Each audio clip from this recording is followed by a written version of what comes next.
شیم کو سوالام کو. به به. سوالا رو آماده کردی. خب خیلی دمت گرم واقعا ممنونم از قبول زحمتت. خوبی باشه، مفید باشه. ان شاء الله حتما که هست. یه چی در بیاد واسه یه نفرم برای ما. آره واقعا منم که واقعا هدفم همینه.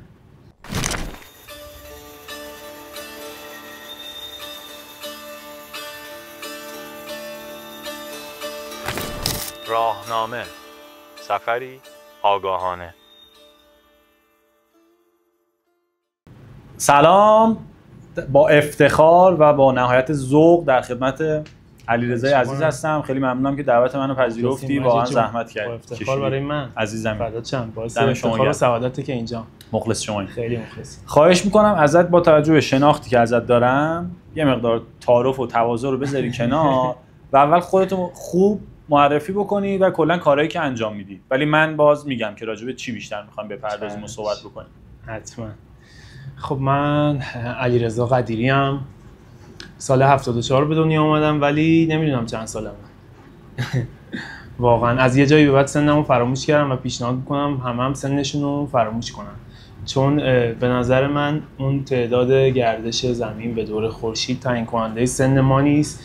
میزان و عمق اون تجربه هاییه که ما به دستشون آوردیم و لمسشون کردیم، اونا تعیین میکنه که سن ما چقدره و چقدر زندگی رو زیست کردیم. به نظر من اون سن زیستی خیلی مهمه. یه 4-5 سالی میشه که سودا و رویای سفر منو درگیر خودش کرده مجید جون و اولاش خیلی خیلی خیلی به این فکر میکردم که خب آقا تو این همه داری رویا پردازی میکنی واسه خودت، من برم جهان رو بگردم، این برو برم اون طبیعت رو ببینم، اون کوه رو ببینم، اون دریا رو ببینم، این شهر رو ببینم. چون من خیلی علاقه دارم، هم به بافت شهری علاقه دارم، هم به فرهنگ علاقه دارم، به زبان علاقه دارم، به کلا اون بافت مناطق مختلف جهان علاقه، همه چی با هم، فقط طبیعت گردینم. بعد یه سفر شد، ما رفتیم سمت جنوب، سمت قشم. بعد با یه سری آدم آشنا شدم، دیدم اینا خیلی دارن ارزون سفر میکنن. بعد پرسیدم شما چجوری سفر میکنید؟ اینا دیدم خب کوله دارن و کل وسایلی که نیاز هست برای سفر، حالا هم از پخت و پز و نمیدونم وسایل کاربردی و ابزار، هر چیزی که شما برای سفر نیاز داری اینا میریزن تو اون کوله، کیسه خواب و یه چادر و یا علی. گفتم اینجوریه. من قبل از اون هیچ ذهنیتی ازش نداشتم و اون موقع هم حقیقتا اینستاگرام اصلا اینجوری نبود که بچهای سفر باشن و بخوان تولید محتوای آنچنانی کنن، یا اگر بودن انقدر کم بودن که من ندیده بودم هنوز، تا موقعی که رفتم هنگام و جنوب و باشون آشنا شدم. دیدم چون درگیرش هم نبودی؟ آره درگیرش هم نبودم، پیگیرش هم نبودم، تو اینستاگرامم نبود. تا با اونا آشنا شدم و گفتم اینجوریه، پس من خیلی نیاز نیست دغدغه اون پول رو داشته باشم، پس میشه. چون همیشه مایوس میشدم مجید، رویا رو که بازش میکردم، رویا پردازی میکردم تهش میخورد ببین خب پول اینا رو میخوای از کجا بیاری، بعد مایوس میشدم. تا با اینا آشنا شدم و یه دینگی خورد، یه جرقه‌ای خورد و فهمیدم که نه بابا میشه انجامش داد. اینا خیلی دارن اکونومی و اقتصادی سفر میکنن. بعد دیگه شروع کردم. اون موقع باریستا بودم، داشتم کار میکردم توی یه کافه. گفتم خب چیکار میکنیم؟ تو میای هر ماه حقوق تو یه بخشش که خب یه سری هزینه‌ها داری میره، یه بخشیشو میذاری یه وسیله میخری. شروع کردم تحقیق کردن کوله چجوریه، نمیدونم چادر چجوریه، کیسه خواب چجوریه. هر ماه تیکه تیکه خریدم و 1 سال طول کشید مجید. تازه با قیمت‌های اون موقع. بعد تو این فاصله سفر میرفتی یا نه هنوز؟ نه فقط داشتی سیو می‌کردی اینا؟ گفتم من تکمیل میکنم بعد میرم سفر. بعد 1-2 تا دوست داشتم و با اینا ارتباط کردم، آقا دست ما رو هم بگیر، هوا ما رو هم داشته باش، ما رو هم یه سفر با خودت ببر. یه چیزی بگم، یه سوال یعنی. آره حتما. الان با توجه به تجربیات الانت کسی بخواد این کارو بکنه، پیشنهاد میکنی که همه تجهیزاتشو بگیره بعد بیاد راه بیفته سفر رو شروع کنه، یا نه میتونه همون خورد ببین به نظر من میتونه خورد شروع کنه. چیزی که خیلی مهمه شما براش داشته باشی یه کوله است، یه کیسه خوابه و یه چادر. بقیه ابزار هم اگر نباشه تو میتونی یه کاریش بکنی. ولی من خودم آدم کمالگراییم، یا بهتره بگم کاملگرام. حالا دارم اینو کنترلش میکنم، نسبت به اون سالها تا الان خیلی بهتر شده. این کاملگرایی اذیت میکنه. آدمای کاملگرا همیشه صبر میکنن، میگن شرایط کامل بشه، تکمیل بشه، بعد من حرکت میکنم. چه خود این باعث میشه کلی از فضا رو از دست بدی. اصلا با کمالگرایی فرق داره. حالا با کمالگرایی که قاطی بشه دیگه بدتر. میگه حتما باید فلان ابزار با فلان باشه. مارک با فلان نمیدونم کارایی اینجوری باشه تا من حرکت کنم.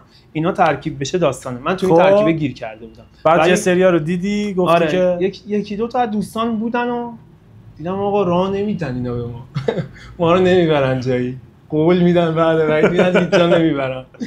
بعد منم خیلی آدم تخصیم، بعد از بچگی همیشه سعی میکردم کارامو خودم انجام بدم مثلا. بعد تو کتم نرفت دیگه، غرور ما چی کرد دیگه. گفتم هر جوری شده وسایلات تکمیل شد، یه بلیط میخری برو به سلامت. یعنی این اولین سفرته؟ به کجا؟ اولین سفر به قشم. بعد 1 سال تجهیزات کامل شد و یه بلیط قطار گرفتم بندر عباس و کولر رو انداختم و آره یه مقدارم ناشی بودم، کولر رو درست نچیده بودم خیلی و سنگین پنگین شده بود، کج و کوله شده بود، خوب بالانس نبود کوله، خیلی اذیت می‌کرد. ولی رفتم، تنها رفتم و بندر پیاده شدم و رفتم قشم و یه روز موندم و از قشم رفتم هنگام. گفتم من باید برم هنگام کمپ کنم دیگه. رفتیم هنگام و از اونجا شروع شد دیگه. از اونجا شروع شد. حتی چادر رو میخواستم بزنم بلد نبودم، چادر رو میزدم باد میبرد، نمیدونم اصلا یه وضعیتی. بعد تو این گیر کرده بودم که یعنی هیچ تجربه صفر. یه سری چیزا خونده بودم که اصلا یادم نمیاد اون موقعی که داشتم چادر میزدم. بعد یه چادر اونورتر زده بودن، هیچکی هم توش نبود. بعد من تو غرور این بودم که گفته بودم بپرس یا نه، آره خودم همه رو میخوام انجام بدم، خودم یاد بگیرم دیگه. یه جایی به خودم گفتم آقا ول کن بی خیال، یه سوال بپرس دیگه. سوال پرسیدم و اومدن سوال پرسیدم، گفتم آقا من میخوام چادر بزنم بلد نیستم، اینجوری بیا ببین درست زدم. اومدید گفت داداش درست زدی، فقط این میخا رو نزدی. که میخای گوشه‌های چادر رو نزده بودم، چادرای بافت دیگه. اون اومد کمکم و با همون رفیق شدیم و بعد یه 7-8 روز خیلی رویایی رو من تو هنگام گذروندم و اونجا یه جرقه دیگه توی قلب من، تو ذهنم نه تو قلب من خورد که تو مال سفری، تو مال این راهی، تو اومدی که این راهو زندگی کنی. چرا؟ چون قبل از این رویا بود، هنوز محک نخورده بود، باور بود هنوز محک نخورده بود. اومدم توی داستان اصلی، اومدم انجامش دادم، محک خورد و اون باوره تبدیل به ایمان شد. اونجا ایمان آوردم که تو مال این راهی، چون رقمش زدی. آره دیگه رقمش زدم. اومد تو مرحله عمل. بعد 7 روز برگشت و خدا شاهده روز آخر بود، نزدیکای غروب بود. قرار گذاشته بودیم با همون چادر بغلی رفیق شدیم، کلی اشغال می‌کردیم اونجا. قرار گذاشتیم که غروب شد برگردیم. غروب شد و اومدم چادر و وسایل رو جمع کنم. اون آقا اسمش مهدی بود، از دوستای خوب منه، احتمالاً تو هم بشناسیش، مهدی رو. اومد به من گفتش که دید من حالم خوب نیست، روز 7م من میخوام برگردم. من مال فهمیده بودم دیگه مال این راه هم، احساس خیلی زیاده، احساس تعلقی داشتم به این سبک سفر و این سبک زندگی. اون احساس تعلقی خیلی پررنگ شده بود و مهدی هم فهمیده بود. دید من حالم بده، گفت آقا همه وسایل تو من جمع میکنم، تو این غروب آخره، برو بشین بالا تپه غروبو ببین. رفتم بالای تپه، مهدی دمش گرم وسایل من همه رو جمع کرد و من همینجوری به غروب نگاه میکردم و اشک میریختم و اونجا به خودم قول دادم که برمیگردم. قسمتی از این اشکه به خاطر این بود که من قولی داده بودم و باید برمیگشتم سر قولم. یعنی از محل کارم مرخصی گرفته بودم و گفته بودم فلان تاریخ اینجا، و اون خیلی منو عذاب داد که چرا من باید اختیارم دست یکی دیگه باشه. جالب. این شد شروع سفر این سبکی تو. خودش اشاره نکرد ولی من بخوام الان اضافه کنم، علیرضا خب عاشق سفره همینطوری که گفت و طبیعت گردی و چیزی که شاخصش میکنه به نظر من حداقل سبک سفرش و توی این ویدیو هم میخوایم به هیچ‌هایک بپردازیم و بیشتر سوالاتم راجع به هیچ‌هایک خواهد بود و میخوام ازت سوال بکنم که توی این مسیر تا حالا تجربه عجیب غریب یا ترسناک برات اتفاق افتاده؟ خدا رو شکر تا الان تجربه عجیب غریب و ترسناکی برام اتفاق نیفتاده، ولی خب تا دلت بخواد چالش بوده. کنار جاده موندن، پیدا نکردن کسی که بخواد تو رو جابجا بکنه، زیر بارون تو آب و هوای نامناسب موندن، چالش دوش و نمیدونم اینجور چیزا زیاد بوده. اصلا کلا هیچ‌هایکو بخوای برای بچه‌ها تعریف بکنی چی میگی توی یه جمله؟ یعنی اصلا چیه هیچ‌هایک؟ یک سبک سفر زیر مجموعه کوله‌گردیه یا کوله‌گردی زیر مجموعه هیچ‌هایک؟ هیچ‌هایکو بخوام تعریف کنم، ببینید معنی کلمه‌شو اگر بخوایم مثلا به فارسی برگردونیم میشه رایگان سواری. ولی خب اصلا وقتی هم شروع میشه این سبک سفر با این رویکرد شروع میشه که آقا ما هزینه‌ای نکنیم یه جابجایی بشیم، ولی بعدن که شروع میشه به حالا شکل گرفتن و انجام دادنش توسط آدمای مختلف تو دنیا یه بعد دیگه بهش اضافه میشه. از این نظر که شناخت بقیه، شناخت دنیا، شناخت آدمای غریبه و اون حس و حالی که درون این داستان هست اونا میاد بهش اضافه میشه. به خاطر همین سبک خیلی پرطرفداری میشه. حالا سوا این که تو میتونی باهاش هزینه‌اتو کنترل کنی، میتونی باهاش خب به یه بخش خودشناسی خیلی مهمی، به یه بخش جهانشناسی برسی. همین یه سوالی که دارم این که یعنی دو بخش میشه. یکی این که تو چجوری به راننده ها اعتماد میکنی، یکی این که چجوری اعتماد اونا رو جلب میکنی. مثلا تو تنهایی این که میخوای به یه نفر اعتماد کنی، یا اونم مثلا تنهاست و توی یه مسیری تو رو میخواد همراهی بکنه ببرتت. معمولا چجوری این ارتباط رو همون توی اول برقرار میکنی؟ ببین چیزی که گفتی خیلی جذاب بود. خود اعتماد یه چیز دیگه در من روشن کرد که اونم حتما در ادامه صحبت ها میگم. خیلی مجید حسیه، خیلی حسیه. درسته یه سری قواعدی داره که شما باید رعایت بکنی که حالا اون درصد خطر رو بیاری پایین‌تر، ولی همه چیز خیلی حسیه. شما وقتی کنار جاده وایسادی، اولا که از نوع پوششت، مدلت، استایلت، همه چی مشخصه که تو چی هستی و کی هستی. مسافری و یه کوله پشت تو میخوای جابجا شی، کنار جاده هم وایسادی، اونجا هم جای درستی نیست. یعنی جایی نیست برای اینکه تو بخوای به عنوان مسافر درخواست بدی یه ماشینی اجاره کنی یا یه پولی بدی تو رو جابجا کنن. مشخصه جایی وایسادی که نیاز به کمک داری. اون حس نیاز به کمک جای تو و اون پوشش تو، مدل تو در درون راننده ایجاد میکنه این رو که آقا وایسه برای تو. وقتی هم وای میسه، خب یک ارتباط کلامی شکل میگیره. همونجا تو متوجه میشی که میتونی به این ایشون اعتماد کنی یا نه. اول از همه خود راننده ها بیشتر میترسن. اکثر راننده ها بیشتر میترسن یکی رو کنار جاده سوار کنن تا اینکه ماها بخوایم بترسیم سوار ماشین کسی بشیم. ولی خب کنار جاده وای میسی، ماشین وای میسه، یک ارتباط کلامی شکل میگیره، همونجا یه حسی میاد سراغت. اصلا خود هیچ‌هایک باعث میشه که تو تمرین کنی که احساساتت رو بهتر بشناسی، تمرین کنی که بدونی چه موقعی بگی آره، چه موقعی بگی نه. یعنی قلبت کامل با تو صحبت میکنه که آقا این آدم، این شخص، این ماشین، این شرایط قابل اعتماد هست. شده یه وقتایی که خیلی شرایط ظاهر اوکی بوده، اما حسی اوکی نبود و من اعتماد نکردم، گفتم نه نمیام، مسیرمو عوض کردم. شدم اصلا ماشین وایساده یه المان‌هایی داشته تو اون ماشین و خود اون شخصه، حتی شده 3 نفر 4 نفر بودن.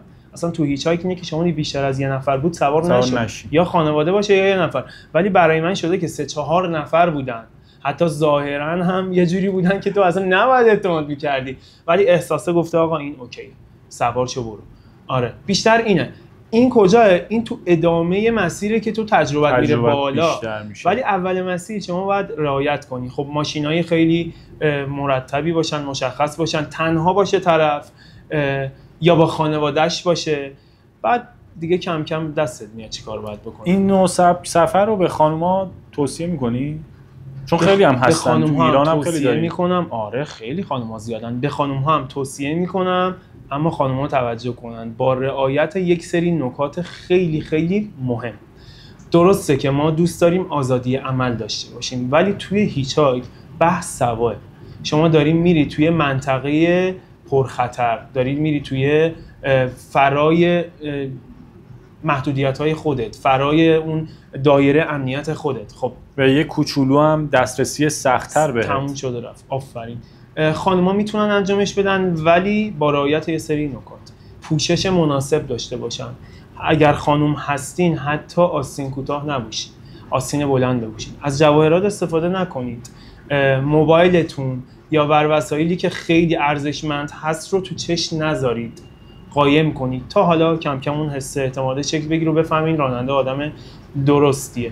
اعتماد به نفس بالا داشته باشین، عزت نفس بالا داشته باشین. آدمی که عزت نفس نداره یا عزت نفسش پایینه، ناخودآگاه زبان بدنش، نوع کلماتش، اون لحن صداش، نوع برخوردش، همشون میره تو جایگاه ضعف و این باعث میشه که اون شخص، اون راننده سوار باشه و به خودش اجازه بده که وارد حریم تو بشه.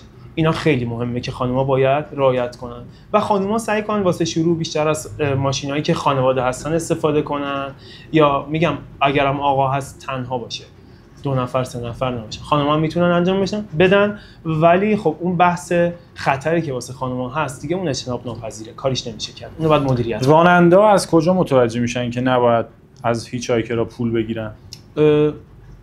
اکثر راننده سنگینا که میدونن، اصلا راننده سنگینا که کارشون مشخصه، عشقی میبرن طور خودشون، هم خیلی آدمای با عشقن. من همیشه خوشحالم میشم اگه راننده کامیون برام وایسه، چون اصلا صحبت‌ها میره توی سمت خیلی جالبی. اونا پرتجربه، آره خیلی پرتجربه و از جاده برات میگن، از درس‌های جاده و سفر برات میگن، اصلا خیلی کیف میده. مشخصه مجید، کاملا مشخصه، اصلا نیاز نیست شما چیزی رو مطرح کنید. راننده تاکسی‌ها که معمولا برات وای نمیستن چون اونا هم دیگه میدونن. آره مشخصه. ولی اگه راننده تاکسی وایساد، خب سوار نشه، بگو آقا من دارم هیچ‌هایک میکنم، بدون پول دارم سفر میکنم، یا اصلا نیاز نیست توضیح بدی، توضیح نده، سوار نشه. راننده تاکسی وایساد، ماشین شخصی وای میسن معمولا پول نمیخوان مگه اینکه طرف مسافرکش باشه، مشخصه همون اول. یعنی مطرح میشه. من تا حالا برام پیش نیومده که کسی سوار چم و در نهایت بهم بگه پول بده، مشخص بوده داستان.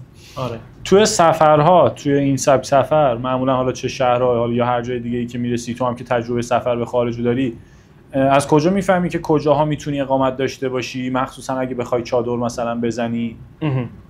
یعنی ممنوعیتایی داری مثلا یا نداری؟ بله چه تو ایران چه تو خارج؟ حتما باید مثلا شما توی خارج از کشور میری، خب قوانین در مورد این چیزها بیشتره. توی ایران همچین قوانینی نیستش، کسی نمیتونه قانونا به شما خیلی گیر بده. تو حتی میتونی تو ایران تو یا پارک یا خیابون هر جا دلت خواست چادر بزنی، کسی نمیتونه بیاد بگه چرا تو اینجا چادر زدی.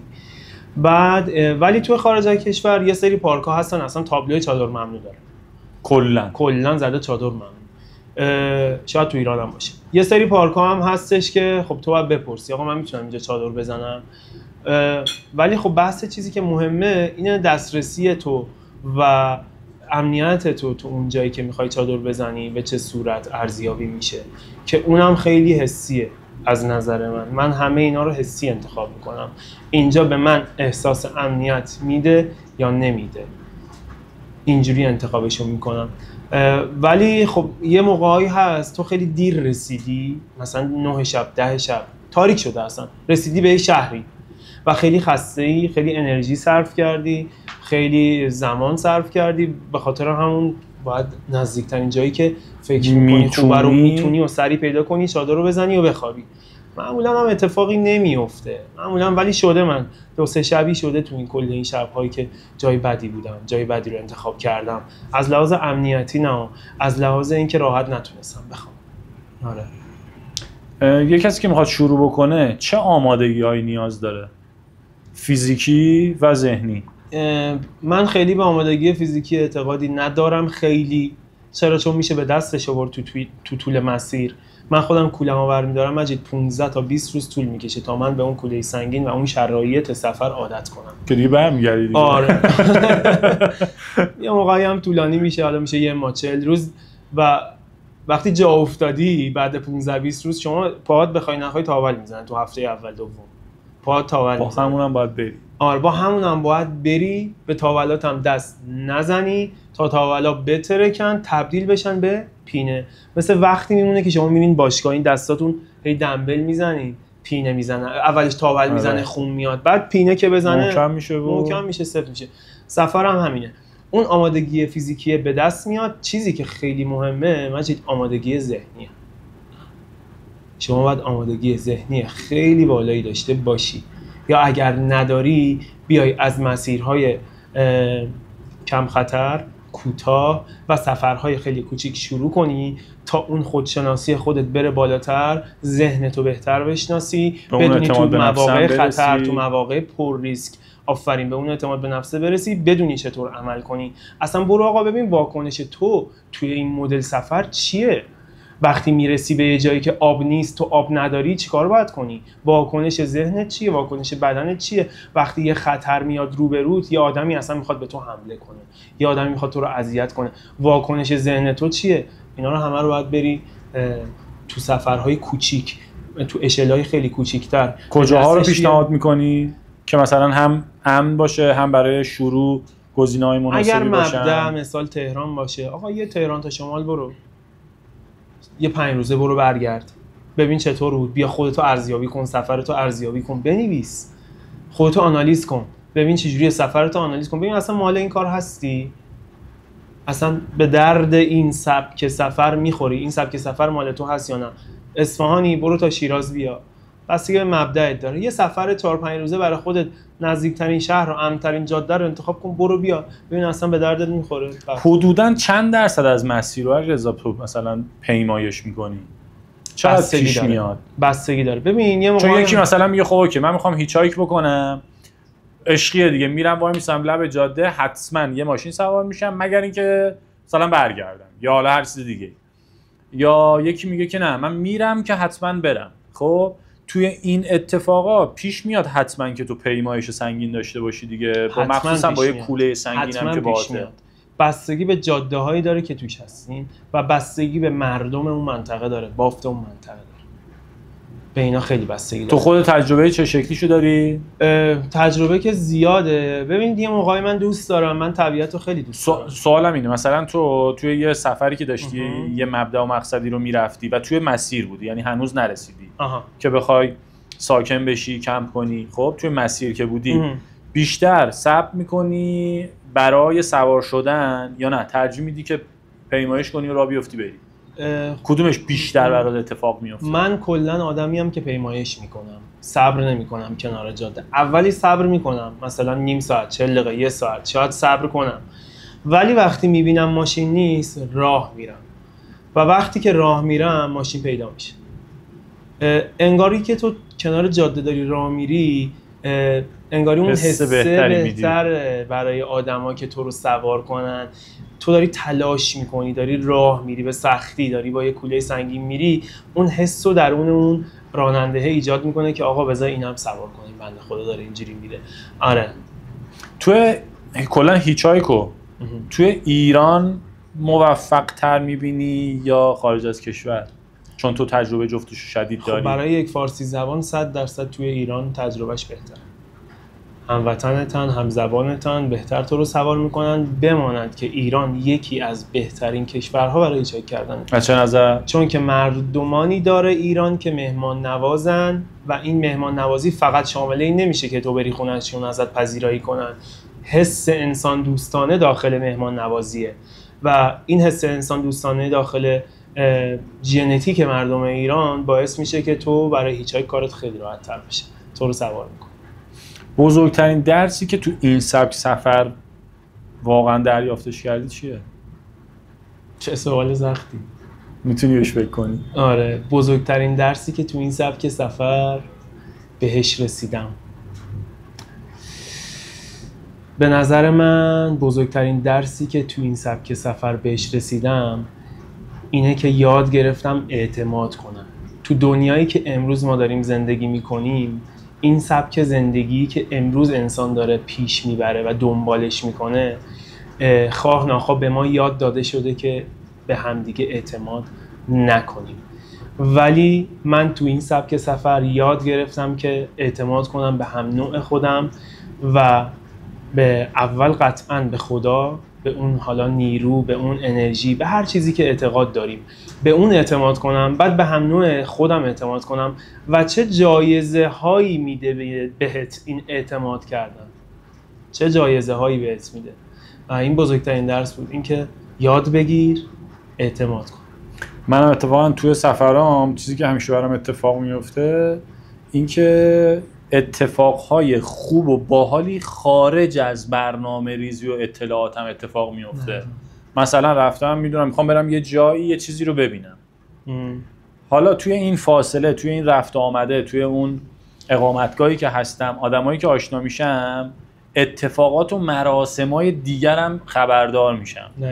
و همیشه به خودم میگم که ببین تو اگه الان تو خونه بودی از این و این و این اصلا اطلاع نداشتی.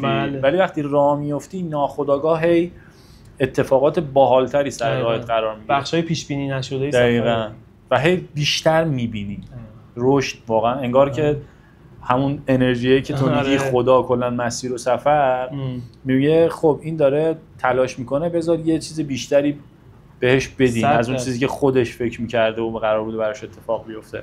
بعد اصلا یه تیکه های خیلی جالبی هم سفر داره، یهو میری پیش یه آدمی یا اصلا یه منطقه‌ای، حتما نباید آدم باشه، یه سوالی در تو شکل گرفته که جوابشو پیدا نمی‌کنی، توی سفر تو فلان نقطه اون جواب به تو داده میشه.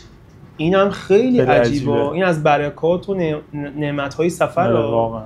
یه تیکه پازل زندگی تو یهو مثلا تو اون ور دنیا پیدا می‌کنی. آره منم تو مسیر خیلی اینطوریه. اصلا اینا یه سفر تو خیلی دیوونه میکنه، میگی بابا چه خبره اینجا. آره واقعا خیلی عجیب. یه چیزی الان اینو گفتی، یه چیزی دیگه اومد تو ذهنم، یه سوال، یعنی که من بهش فکر کردی یا نه. همیشه شنیدیم دیگه که سفر کن، مخصوصا اگه میخوای با کسی اونو بشناسی کامل باهاش سفر کن تا بتونی اون آدمه رو خوب بشناسی. چیه جریان؟ سفر چرا یه همچین چیزی رو رقم میزنه؟ شخصیت واقعی آدم مشخص میشه. حالا این به اضافه یه چیزیه برای من، این که حالا مخصوصا تو که مثلا اکثرا تنها سفر میکنی، وقتی سفر میکنی آدما رو بهتر میشناسی، همسفرت، رفیقت، هر کسی که هست رو بهتر میشناسی. موقعی که تنهایی همسفرت خودتی دیگه، خودت رو هم انگار بهتر میشناسی 100%. آره. یعنی این اتفاق هر چیزی که هست باعث این میشه که واقعا چی باعث میشه که ما همسفرمون یا خودمون رو بهتر بشناسیم به نظرت؟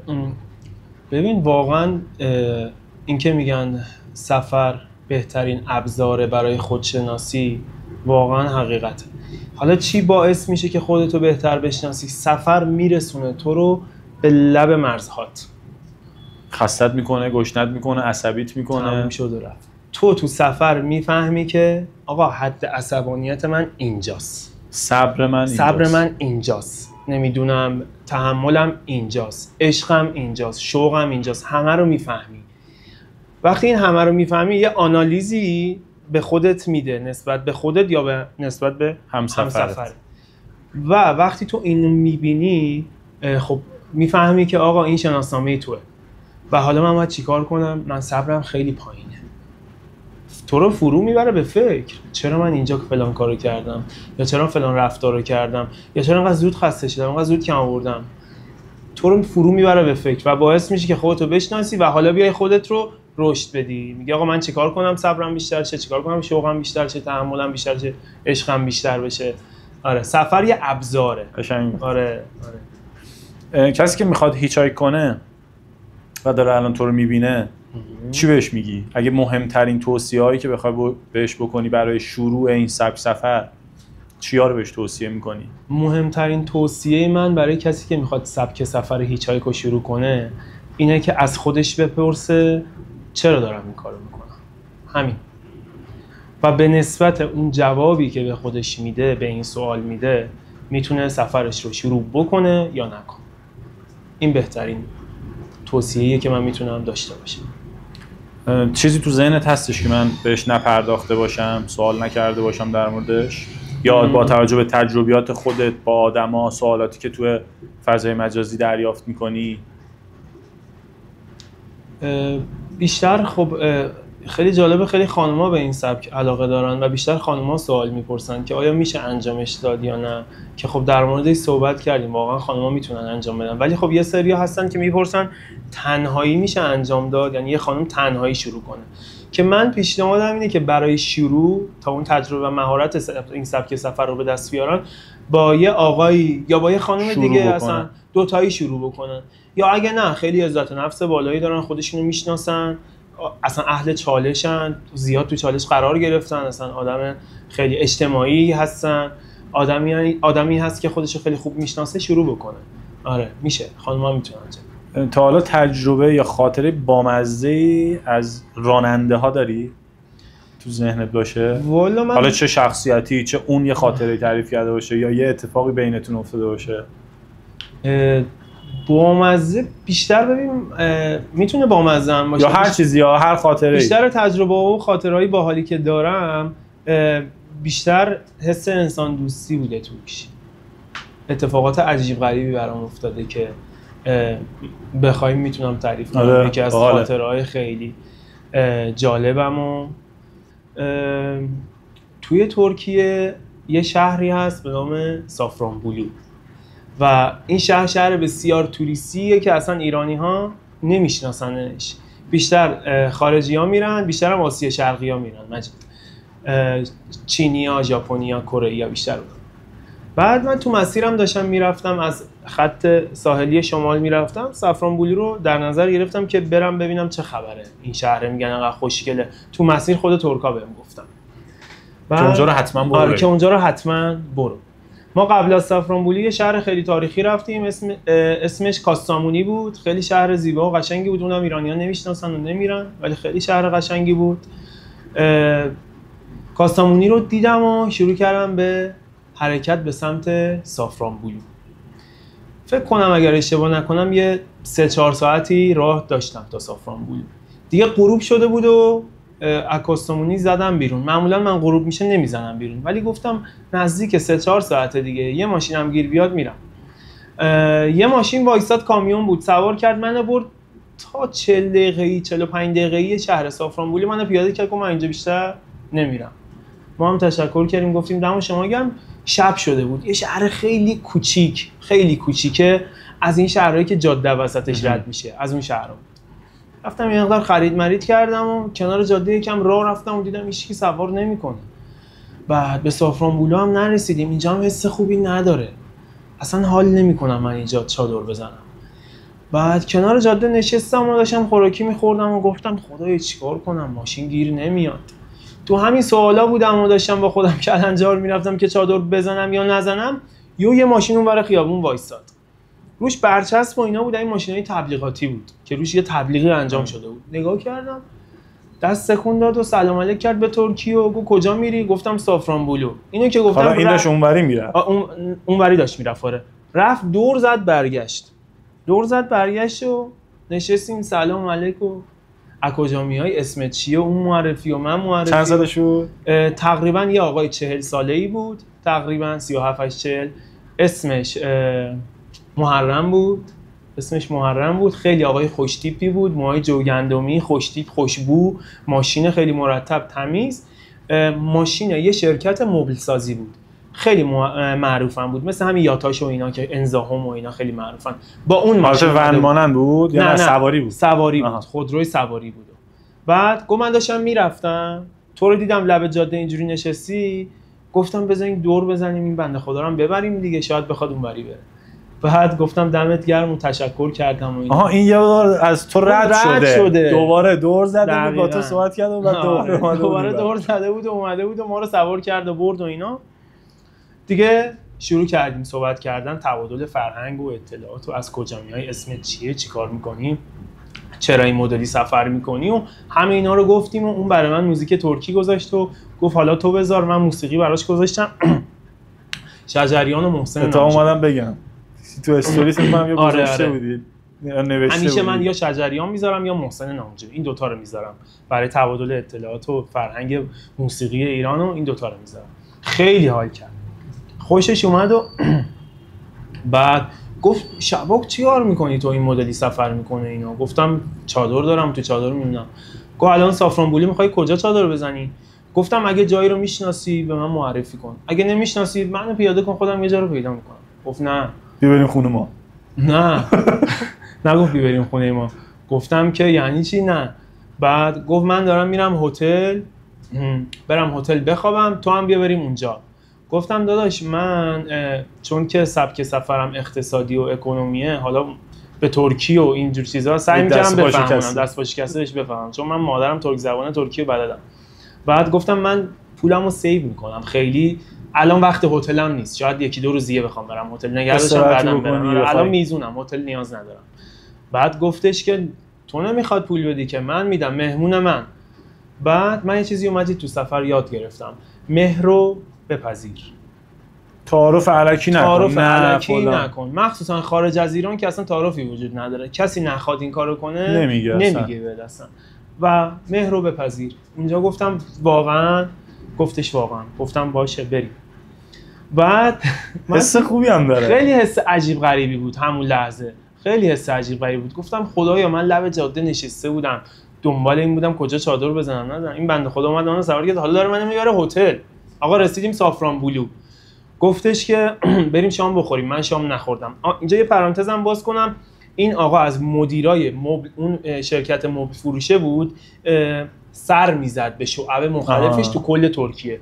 خودش بچه ترابزون بود، خودش از ترابزون میومد تو یه شهر دیگه 4-5 ساعت اونوره سافرانبولو خونش بود، از اونجا اومده بود سر زده بود که داشت تو برگشت به شعب سر میزد که بره خونهشون. خونش اصلا سافرانبولو نبود. گفتش که بریم با هم شام بخوریم.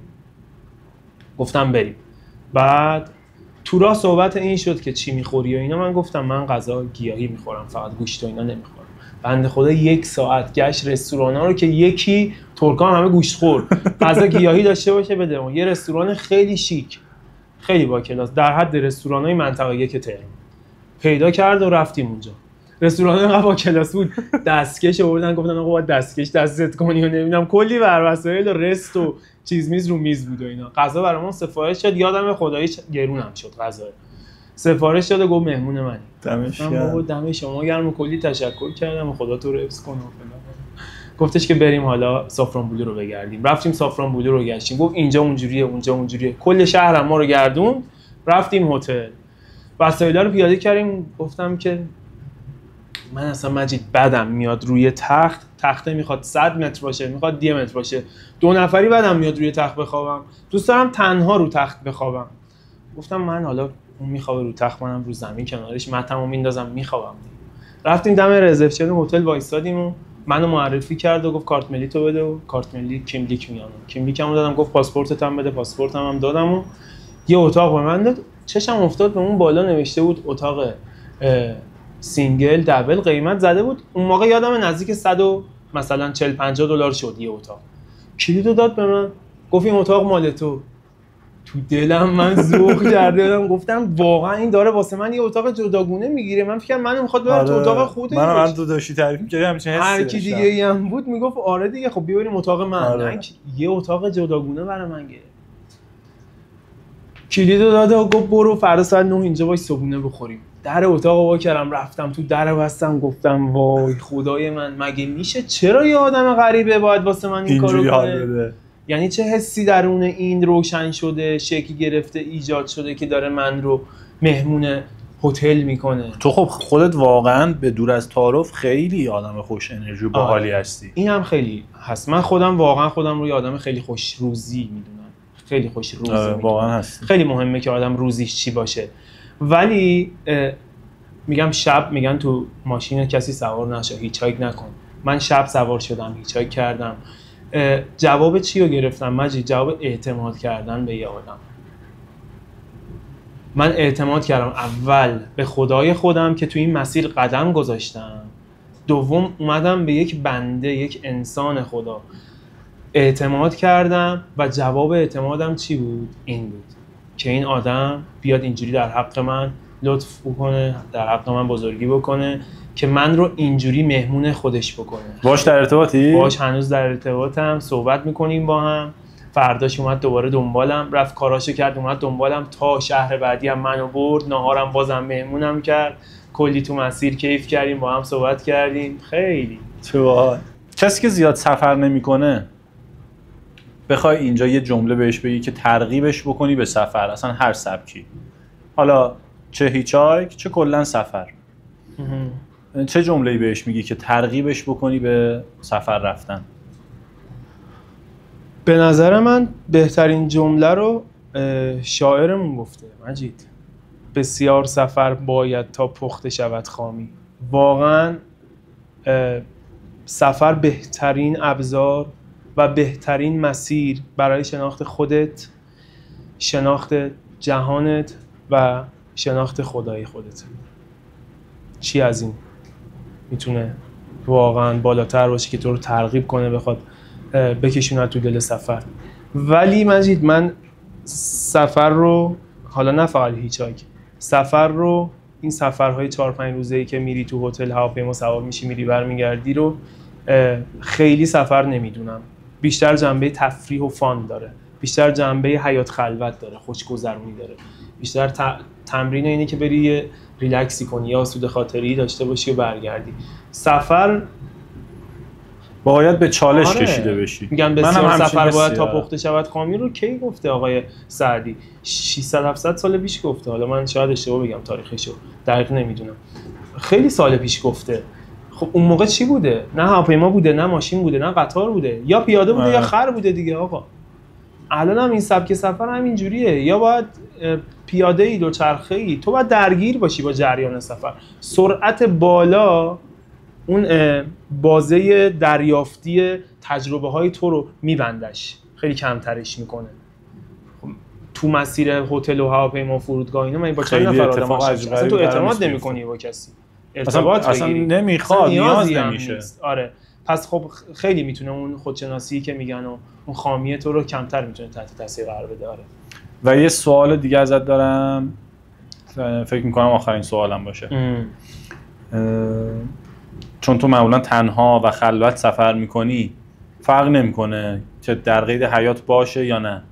اگه دوست داشتی با یک نفر این سبک سفر رو یه سفر تجربه بکنی، تجربهشو داشته باشی، اون آدمه که کیو انتخاب میکردی؟ پدرم. و پدرم سال 90 فوت شد. خدا رحمتشون کنه. روحش در آرامش. حتما با پدرم. عزیزم. نکته‌ای هستش بخوای اضافه بکنی؟ نکته‌ای نیست، ولی برید سفر تا میتونید ریسک کنید، تا میتونید پاتون رو فراتر بذارید از محدودیتاتون، تا میتونید خودتون رو به چالش بکشید. یه بار بیشتر پا رو این دنیا نمیذارید. معلوم نیست، شاید بذارید، ولی چیزی که علی الحال مشخصه اینه که بیشتر از یک بار این فرصت به ما داده نمیشه. پس تا میتونید این فرصت استفاده کنید، بیشتر سفر کنید، بیشتر خودتون رو به چالش بکشید و از زندگی لذت ببرید. دمت گرم. مخلصی. ممنونم ازت عزیزم. خیلی زحمت کشیدی. قربونت برم. خیلی ممنونم که تا اینجا همراهی کردید. اگر سوالی از علیرضا دارید توی کامنت ها حتما بنویسید و پیج اینستاگرامش رو، چون توی اینستاگرام خیلی فعال تره، تو دیسکریپشن میذارم. حتما که خودشم خیلی ترغیب میشه که بله کمک بکنه و راهنمایی بکنه. منم ازش خواهش میکنم که اگر کسی ازش سوال کرد، خیلی مهربونه ولی با حوصله بیشتری به خاطر من جواب همه رو بده. با افتخار آقا مجید. عزیزم خیلی ممنونم ازت. قربونت برم. فدات شم. مرسی از دعوتت. فدات بشم. ممنونم از تو. خدا نگهدار. خدا نگهدار.